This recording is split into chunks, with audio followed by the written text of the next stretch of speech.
One of the most prominent myths associated with Switzerland is the way Swiss bank accounts are portrayed in Hollywood movies and spy stories.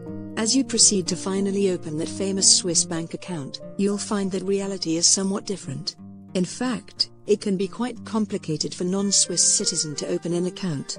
Regulations and administrative hurdles discourage many banks from accepting foreign customers, so your choice of bank will be limited, and the amount of paperwork you will have to provide ample. The process can be more or less difficult depending on where you want to open the account and your nationality.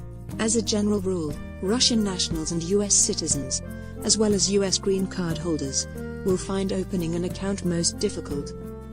To open an account, you'll most likely have to visit in person, possibly in a fairly large branch of the bank.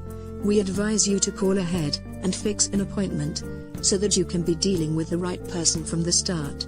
To accept you, the bank will require proof of your identity, proof that you are a Swiss resident, including your visa, your resident permit, and possibly even your gas and electricity bills to validate your address. You will also have to detail where your money is coming from, so most likely you will have to show your employment contract, and possibly your tax returns. Anyone subject to taxation in the US will have to sign a W-9 that allows the bank to communicate with the IRS. Opening an account can take anything from 1 hour to a couple of weeks, so we advise you to keep the bank account in your country open until the process is completed. Also note that foreign branches of Swiss banks are often a different legal entity, so even if you already have an account in a Swiss bank abroad, it is usually not possible to transfer your foreign account to the Swiss branch. To conduct your day-to-day banking activities, you are likely to open a private account. These accounts are opened at no cost and usually do not have a minimum required deposit.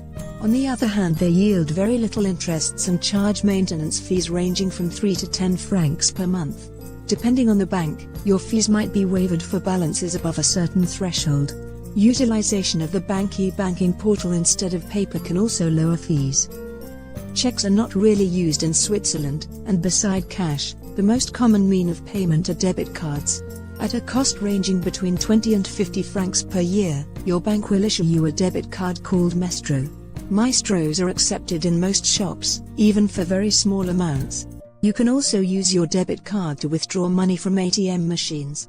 Just be aware that most banks will charge a fee if you withdraw money from an ATM affiliated to a different bank.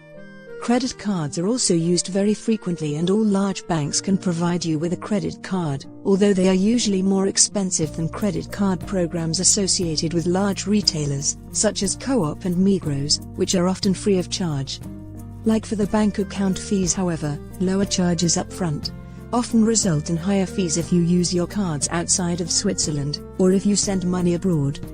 Therefore, if you have a choice, you might want to consider how you will be using your cards and bank account, to assess what is the best option for you. We hope you'll find our advice useful and would love to hear from you in the comments below. Please don't forget to subscribe if you are interested in finding out more about life in Switzerland.